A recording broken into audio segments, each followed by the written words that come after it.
الظالمين فأقبل بعضهم على بعض يتلاومون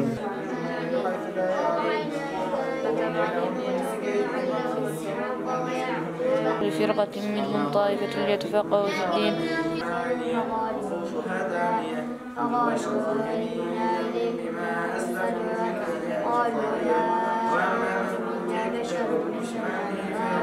أعوذ بالله من الشيطان الرجيم.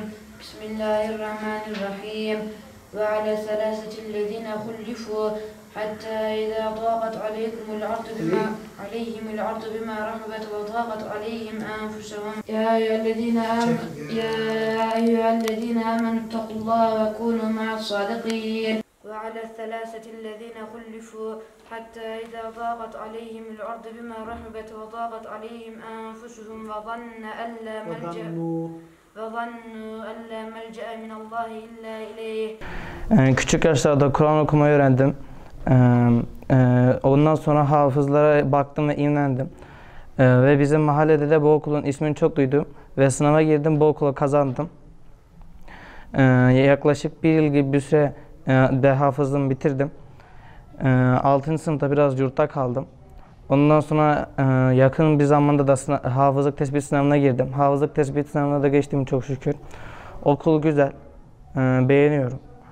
Güzel bir okul, herkese tavsiye ederim. Kur'an-ı Kerim'i küçük yaşlarda anaokulunda öğrendim.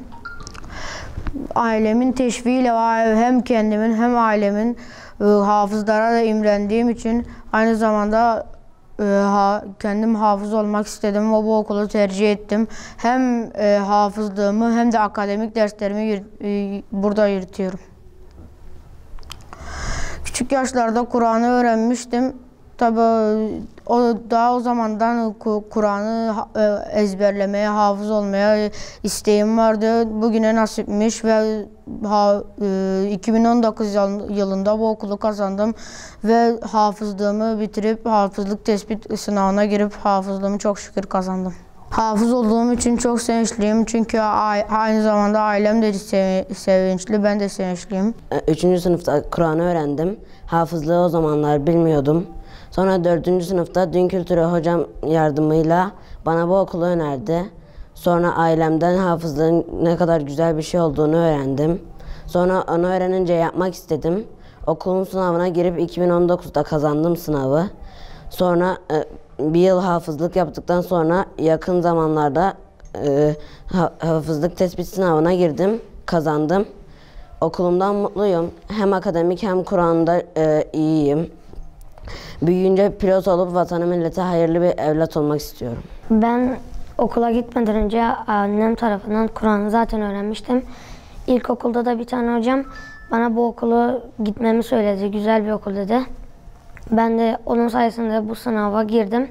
Kazandım. Burada da 5. sınıfta önce hafızlığa aşamada alıştım. Yani hafızlığa da başlamamıştık. 6. sınıfta yurda gittim. Hafızlığımı bitirdim. Sınava da yakın bir zamanda girdim.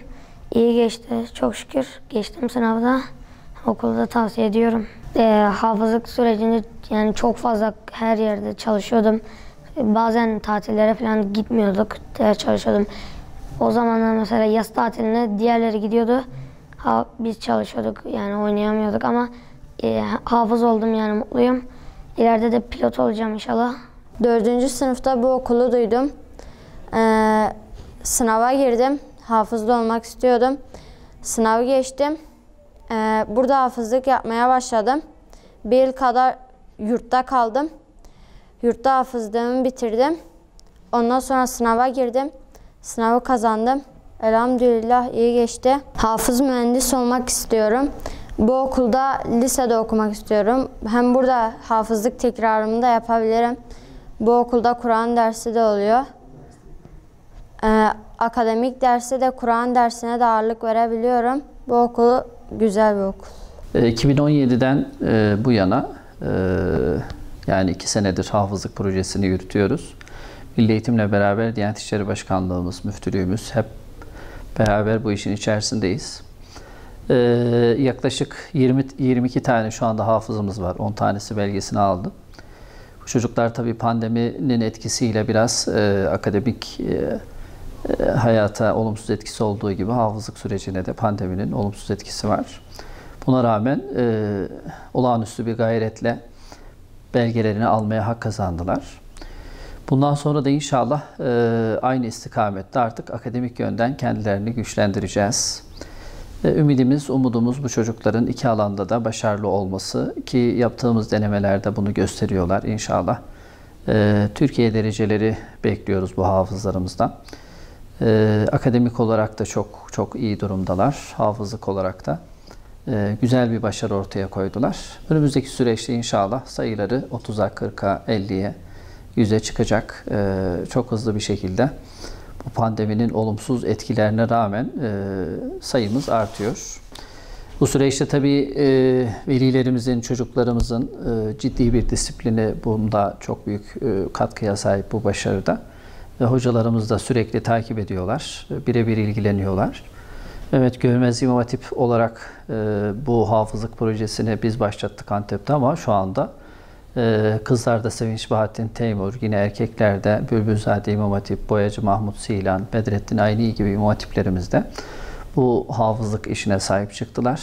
Amacımız çocuklarımızın sosyal mekanlardan, ortamlardan, sosyal çevrelerinden uzak kalmadan, akademik hayatlarından taviz vermeden, ailelerinden uzak kalmadan olabildiğince sağlıklı bir ortamda dini eğitimlerini tamamlamaları, hafızlığı yapmaları ve hafızlığın kazanımlarıyla beraber akademik başarıyla bunu taçlandırmaları ve ülkemize, milletimize, devletimize faydalı birer fert haline gelmeleri.